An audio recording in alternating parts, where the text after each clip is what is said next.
예, 안녕하세요, 여러분들.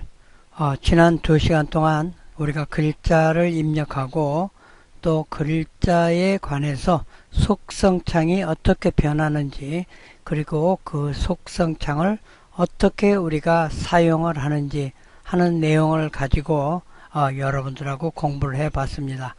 자, 오늘부터는 할 것이 뭐냐면은 자, 도형을 그리는 겁니다.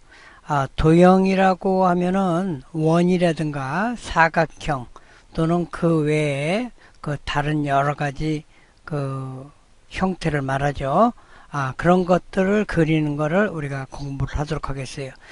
스위치 작업할 때는 이 도형을 많이 우리가 사용하게 됩니다. 도형을 어떻게 사용하느냐에 따라서 여러분들이 만드는 작품이 품위가 달라지게 되죠. 자, 그래서 먼저 도형은 어떤 것들이 있는가? 자, 우리가 툴박스를 잠깐 보면은요. 자, 여기에 지금 원 모양이 하나가 있어요. 이걸 마우스 커서를 갖다 대면은 엘립스 툴이라고 나오는데, 엘립스라고 하는 거는 원을 말합니다. 그 다음에 그 옆에 사각형 형태가 있는데, 이것도 마찬가지로 마우스 커서를 가져다 대면은 렉탱글 툴이라고 해가지고 영어로 나오는데, 이것은 사각형을 만드는 툴입니다. 그리고 그 아래에 보면은 왼쪽에 그 모서리가 둥근 그런 원이 있고, 그 밑으로 조그마하게 화살표가 있어요. 이 화살표가 있다는 뜻은 이 안에 여러 가지가 있다는 그런 뜻입니다. 자, 그러면 그걸 한번 보도록 하죠. 자, 여기가 나와 있는데 이것을 클릭을 하게 되면은 이렇게 10개의 도형이 여기에 나옵니다. 이것들을 이제 우리가 사용하면 되죠. 자, 그런데 이제 우선 먼저 해야 될 거는, 자, 원형 툴을 선택해서 엘립스 툴이 되겠죠. 원형 툴을 선택해서 마우스 커서를 작업창에 가져오면은 지금 이렇게 플러스 모양의 오른쪽 아래에 동그란 원이 하나 만들어집니다.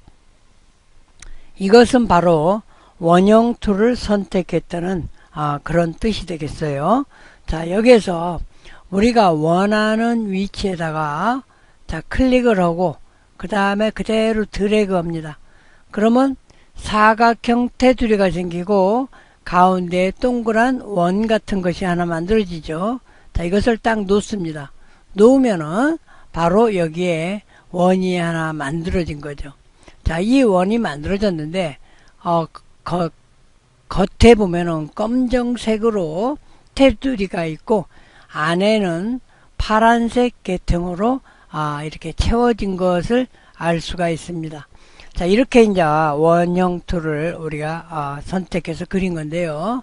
자, 이것도 마찬가지로 원형 툴이 선택이 되면은 여기에 속성 창에 보니까 프로퍼티스 해가지고 여기에 그동안에 우리가 글자를 입력했을 때 나타나는 속성 창하고는 다르게 여기에 보면은 제목 집어넣는 부분이 있고, 그 다음에 여기에는 112.1에 85.3이라고 하는데 112.1은 이 원의 넓이를 말합니다.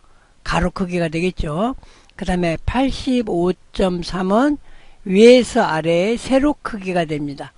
그래서 그 크기를 여기서 우리가 설정할 수가 있고요. 또 하나는 여기에 보면 지금 선이 되어 있는데 여기에 그 외곽선을 외곽선을 표시를 하는 거죠. 이 외곽선을 우리가 보면은 선이 지금 직선으로 되어 있는데 이렇게 클릭을 하면은 여기에 여러 가지 형태의 선이 있습니다. 만약에 점선을 선택한다면은 이렇게 점선을 선택하면 이 부분이 점선으로 돼요. 자, 그리고 이제 쭉 나왔는데 맨 아래 보면 커스텀이라고 하는 게 있습니다. 지금 여기에 있는 선들이 내 마음에 들지 않는다. 내가 원하는 선을 만들고 싶다 그럴 때는 이 커스텀을 클릭해서 여기에서 선을 그리면 되는데, 자, 여기서 보면은 영어로 use minus sign and space bar to edit the stroke style 이렇게 돼 있어요. 이것은 뭐냐면은 여러분 키보드에서 마이너스와 마이너스 키죠. 그 다음에 또 스페이스바 한 칸 건너뛰는 거가 되겠죠. 그 두 가지만 이용해서 직선 형태로 그린다 하는 그런 내용이 됩니다. 그러니까 여기서 여러분들이 마이너스와 스페이스바를 이용해서 여러분들이 원하는 선을 그리면 돼요. 그런데 단지 중요한 것은 곡선 형태가 그려지는 게 아니고 직선 형태밖에 그려지지 않는다는 겁니다. 그러니까 여러분들이 시간이 있는 분들은 한 번씩 해 보시기를 바라겠습니다. 저는 그냥 이렇게 한다는 정도만 여러분한테 설명드리고 더 이상 진행하지 않겠습니다. 자, 캔슬하고요. 자, 여기에 일단은 직선이고 맨 위에 보면 논이라고 있죠. 논이라고 하는 것은 선이 없는 걸 말해요. 자, 논을 클릭했더니 여기에 선이 없어졌죠. 그리고 그 옆에 있는 색과 그 다음에 선의 두께가 나타나질 않아요. 자, 여기서 일단은 실선으로 놓고 색을 여러분들이 바꿀 수가 있어요. 자, 빨간색으로 이렇게 바꿨죠. 그 다음에 선의 두께를 지금 현재는 0으로 되어 있는데 약 1픽셀 정도 됩니다. 여러분들이 선을 두껍게 하려면 여기다가 선택해서 한 5 정도로 입력을 해요. 그러면 선이 이렇게 5픽셀만큼 두껍게 됩니다. 그래서 이렇게 선을 여러분들이 그 두께와 색상 그런 것들을 선택할 수가 있고 선의 색을 여기서도 선의 종류를 원하는 대로 이렇게 변경할 수가 있습니다. 만약에 선이 필요가 없으면 맨 위에 논을 클릭하면 이 선이 없어지죠. 자, 이런 형태가 되겠어요. 그 다음에 그 아래 보면 솔리드라고 되어 있는데 이것은 이렇게 클릭을 하면 그라디언트와 이미지라고 하는 게 나옵니다. 처음에는 논이라고 되어 있는 게 있죠. 이 논은 클릭을 하게 되면 가운데에 면이 없어져요. 면이 없어지는데 지금 하얗게 되어 있죠. 이거는 하얀색을 집어넣은 게 아니고 배경이 하얀색이기 때문에 여기가 아무것도 없으니까 하얀색이 나옵니다. 그러니까 여기는 지금 선도 없고 배경도 없으니까 만약에 플레이를 해보면은 아무것도 안 나타나죠. 아무것도 안 나타납니다. 왜? 아무것도 없기 때문에 그래요. 그런데 자, 그라디언트는 뭔가? 그라디언트를 클릭을 하게 되면은 왼쪽에는 검정색, 오른쪽에는 흰색이 되는데 자, 여기에 보면은 왼쪽에 검정색으로 되어 있고 오른쪽은 흰색으로 되어 있죠. 그런데 여기서 색을 내가 다른 것으로 변경할 수가 있습니다. 빨간색, 또 이쪽에는 자, 녹색 계통으로 이렇게 변경을 할 수가 있죠.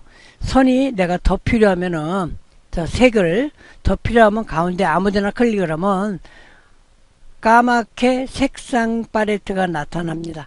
여기서 원하는 색을 내가 선택을 해서 집어넣으면 되겠죠. 자, 그랬더니 가운데가 노란색이 또 들어왔네요. 자, 여기도 마찬가지로 한 번 더 클릭을 해서 아무거나 여러분들이 원하는 색을 집어넣습니다. 또 여기도 마찬가지로 색을 집어넣을 수가 있겠죠. 만약에 이 선이 색이 필요가 없으면 이렇게 자꾸 드래그해서 바깥으로 끄집어내버리면 돼요. 자, 이것도 마찬가지로 바깥으로 나가면은 색이 없어집니다. 이렇게 그라디언트인데 그러면 나는 동그란 형태의 그라디언트를 적용을 하고 싶다. 그러니까 이제 원이니까 동그란 형태를 하는데 뭐 사각형도 마찬가지고 동그란 형태의 그라디언트를 적용하고 싶은 그런 경우가 있습니다. 그럴 때 그 옆에 있는 그라디언트 타입이라고 하는 것을 이렇게 클릭을 하면은 사각형 형태와 원형 형태가 나와요. 레디얼 그라디언트라고 되어 있죠. 자, 이것을 클릭하게 되면은 녹색이 겉에 있고 가운데에 노란색이 있고 맨 안쪽으로는 주황색 계통이 나옵니다. 이것을 이렇게 이동을 해서 색의 그 범위를 변경할 수가 있어요. 자, 내가 빨간색을 좀 많이 하고 싶다 그러면 이렇게 많이 움직이면 되겠죠. 자, 이런 형태로 해서 우리가 그라디언트를 넣고 그라디언트의 색상을 변경할 수가 있어요. 자, 또 하나 맨 아래 보면 이미지라고 있는데 이미지를 클릭을 하게 되면은 스위시의 로고가 먼저 딱 나타납니다. 그러면은 나는 이 로고가 아니고 내가 내 컴퓨터에 있는 그 그림을 넣고 싶다. 그럴 때는 오른쪽에 보면 오픈 이미지라고 하는 그런 버튼이 있어요. 그러니까 이미지를 내가 불러온다 그런 이야기죠. 자, 이걸 클릭을 했더니 제가 여기에 보니까 청설모라는 게 있는데 자, 미리 보기를 통해서 보니까 여기에 조그만 그림이 하나 나옵니다. 자, 이렇게 클릭하니까 여기에 미리 보기 형태로 이렇게 나타나죠. 자, 열기를 클릭을 하죠. 그랬더니 여기에 좀 전에 그라디언트로 적용된 부분에 이미지로 들어가서 청설모가 그림 들어갑니다. 이렇게 우리가 도형을 그려놓고 도형에 따라서 여러 가지를 넣을 수가 있습니다. 자, 그 다음에 이제 여기에서 이 원은 가로가 112, 세로가 85.3인데 나는 정원을 그리고 싶다. 그러면 자, 원을 다시 선택한 다음에 여러분 키보드에서 Shift 키를 누르고 이렇게 들어갑니다. Shift 키를 누르고 들어가면은 가로 세로가 비율이 일정하게 나와요. 자, 클릭을 했더니 자, 여기에 지금 청설모가 있는 그림이 나왔어요. 이건 왜 그러냐면 우리가 이미지로 선택한 게 아니고 맨 마지막에 작업한 것이 이미지로 했기 때문에 그래요. 그리고 가로 크기를 보니까 292.45, 292.45 가로 세로가 똑같죠. 그러니까 결과적으로 정사각형이 만들어진 겁니다. 여기다가 제목을 집어넣어 보죠. 제가 여기다 청설모라고 제가 입력을 합니다. 그리고 엔터를 치면은 자, 청설모라고 하는 이미지가 여기에 지금 들어간 거죠. 그러니까 여기는 제목을 집어넣는 거고 이 옆에 타겟이라고 하는 것은 나중에 이제 여러분들이 중급 과정 이상이 되면은 우리가 그 스크립트라고 하는 걸 배우는데 이제 그때 필요한 거니까 그때 가서 설명을 하도록 하겠습니다. 이렇게 여러 가지로 할 수가 있어요. 자, 다시 한번 그라디언트를 적용을 해서 자, 이번에 이 색을 내가 검정색, 그 다음에 이 부분은 흰색, 그리고 맨 겉은 빨간색 계통으로 내가 이렇게 변경도 할 수가 있죠. 뭐 더 추가도 할 수가 있어요. 여기서 자, 진한 밤색으로 이렇게 내가 추가도 할 수가 있고, 그래서 그라디언트와 그 다음에 솔리드 단색이 되겠죠. 파란색이 기본으로 설정됐는데 여기서 원하는 색을 우리가 변경을 해도 됩니다. 자, 이렇게 해서 이제 원을 그리는 거고, 사각형도 마찬가지입니다. 그리는 건 똑같은데 다른 뭐 이미지 채우거나 테두리 하는 건 다 똑같아요. 그런데 정사각형을 그리려고 할 때도 마찬가지로 Shift 키를 누르고 이렇게 그리면은 정사각형이 그려집니다. 자, 색이 똑같죠? 그래서 선택한 다음에 색을 내가 자, 녹색 계통으로 이렇게 변경을 했습니다. 이것도 마찬가지로 그라디언트도 적용할 수가 있는 거고 또는 이미지도 적용할 수가 있겠죠. 이렇게 해서 이 도형 그리는 거 두 가지를 했어요. 자, 이 아래에 있는 거 아우토 쉐이프 툴이라고 하는데 이거는 도형이 열어보니까 10개가 되죠. 그래서 이 10개의 도형을 다음 시간에 여러분들한테 설명해 드리도록 하겠습니다. 감사합니다.